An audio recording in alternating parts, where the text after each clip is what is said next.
Hello, everyone. Welcome to Inconvenient Truths. I'm your host, Jennifer Zheng. It seems that Ukraine's successful interception of Russian hypersonic missiles using the American Patriot system has not only rendered Russia's nuclear blackmail ineffective, but has also sent shockwaves through the ranks of the CCP's military. This development may have rendered their plans to attack Taiwan useless. So today I will discuss this issue. Chinese military commentator Shen Zhou, in an article published by the Epoch Times, states that the interception of Russian hypersonic missiles has left the PLA in great concern. Currently, Ukraine possesses only 2 Patriot air defense systems, while Taiwan has developed 9 such systems and at least 12 domestically produced Skybow 3 air defense systems. Faced with Taiwan's more robust air defense capabilities, the PLA's offense capabilities may be significantly hindered, leaving them vulnerable to counterattacks. Shen Zhou points out that China's missile technology primarily originates from this former Soviet Union or Russia and inherits the characteristic of a large size and heavy weight. However, it is highly unlikely that the CCP has access to the later developments of Russian missiles, such as the Iskander and Kinzhal missiles, and Russia would have strictly safeguarded these technologies, making it difficult for the CCP to acquire them. So, how do the CCP's missiles compare to those of Russia? The PLA's rocket force has almost complete control over all land-based missiles, while its air force possesses only a limited number of air-to-ground missiles. The missiles that the CCP may use in an attack on Taiwan are primarily the Dongfeng 11, Dongfeng 15, and Dongfeng 16, with the Dongfeng 16 gradually replacing the earlier versions of Dongfeng 11 and Dongfeng 15. These missiles are not on the same level as Russia's Kinzhal missile, and their performance is likely inferior to even the Iskander missile. Even before the development of the Patriot missiles, the Russian Iskander and other missiles were frequently intercepted, with many deviating from their targets or malfunctioning.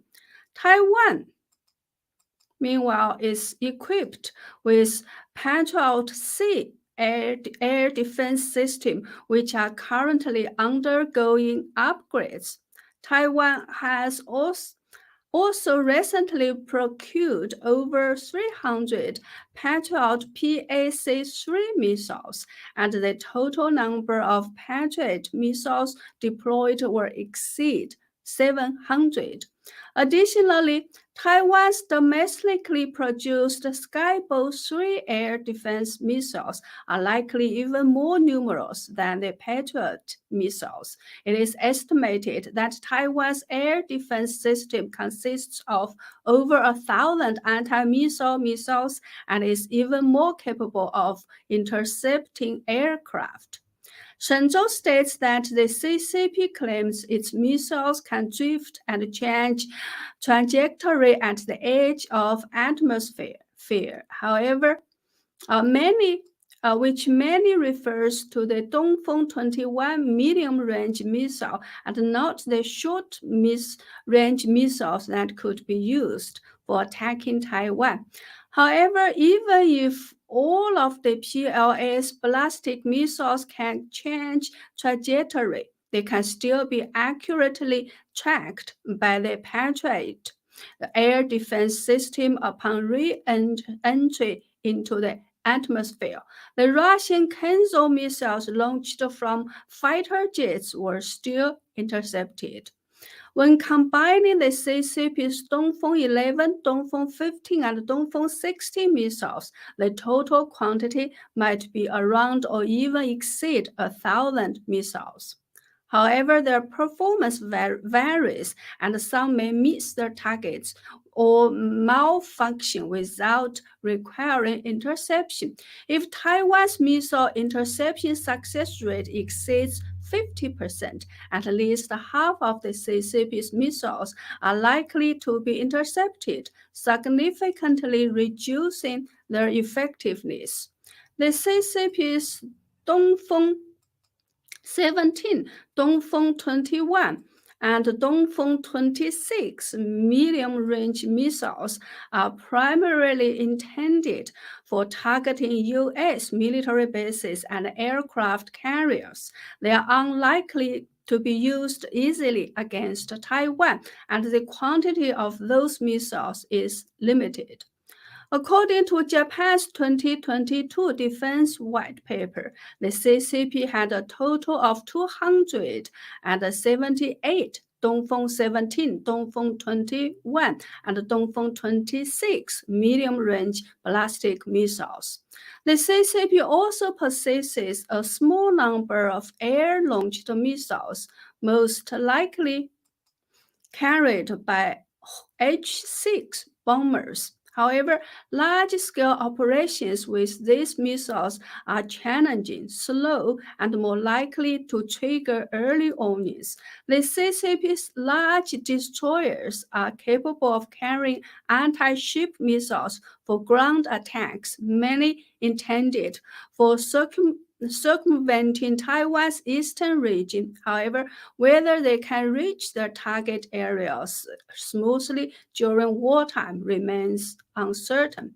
The Russian military has already launched thousands of missiles, yet it has not been able to significantly influence the outcome of the war. Meanwhile, the CCP's missiles, both in terms of performance and quantity, are difficult to compare with those of the Russian military. The missiles that the CCP has long boasted about, if intercepted by half during the early stage of a Taiwan Strait conflict, would render the early attack operation a failure from the start. It is not only that the PLA's rocket force that is in panic, but the CCP's military leadership probably doesn't know what to do either, as their previous operational plans may have become worthless. If the Taiwanese military and the US promptly retaliate with missiles, it would cause even more panic for the CCP, as their missile defense systems are incomparable to the Patriot air defense system. Shen Zhou states that the CCP's air defense system is actually very weak.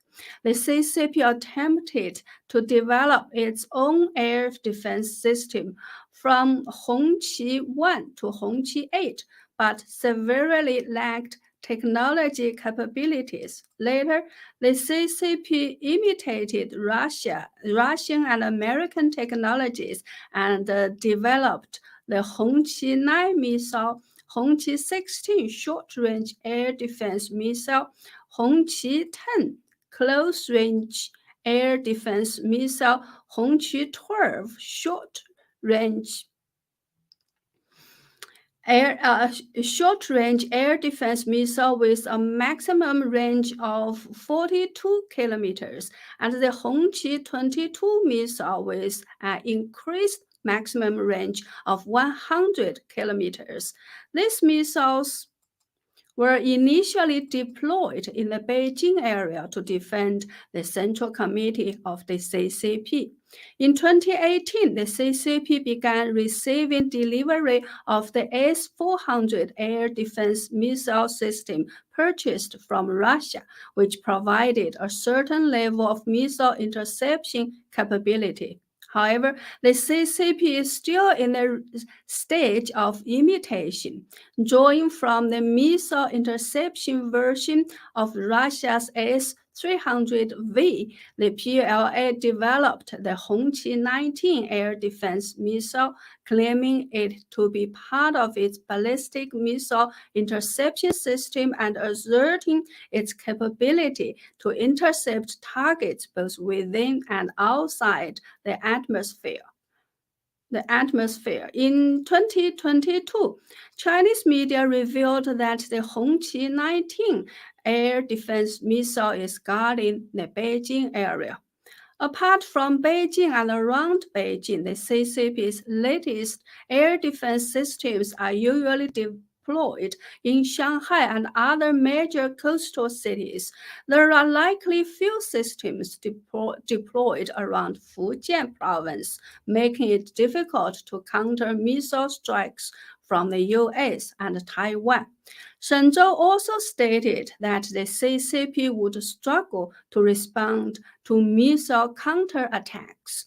Once its missiles leave the launchers, the launch sites become exposed. Taiwan's ground-to-ground attack missiles are likely to be ready for immediate retaliation. The Xiongfeng 2E missile, developed and produced in Taiwan, is a land-to-ground missile that draws from a U.S. Tomahawk cruise missile. It has a range of about 1,000 to 1,200 kilometers, and it's mainly for striking the CCP's missile launch bases to reduce the intensity of a possible attack. It is estimated that at least 300 Xiongfeng 2E missiles are in service. The Yunfeng missile, secretly developed by Taiwan, is believed to have a range of up to 2,000 kilometers, covering Beijing. Its speed could reach Mach 6, but the specific quantity is unknown, although it has already entered mass production. The Wanjian missile, developed and produced by Taiwan, shares a design concept similar to the US AGM-154 Joint Standoff Weapon, but is equipped with an engine, giving it a longer range. The basic version has a range of 200 kilometers, while the extended range version reaches 200 kilometers.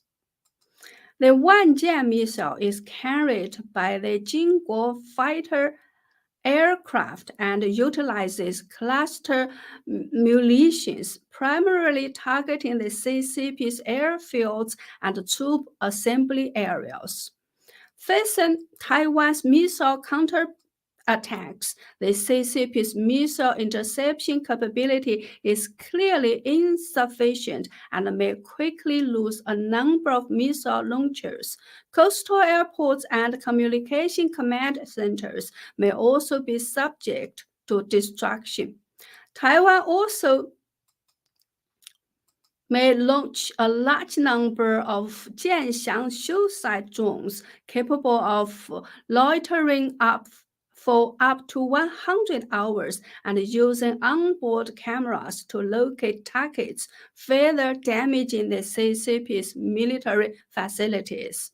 If the CCP's missiles target U.S. military bases in Okinawa and Guam, they will face a larger and stronger Patriot missile system. The U.S. military's satellites and the deployment of the THAAD system in South Korea would provide earlier warning, increasing the likelihood of intercepting the CCP's missiles.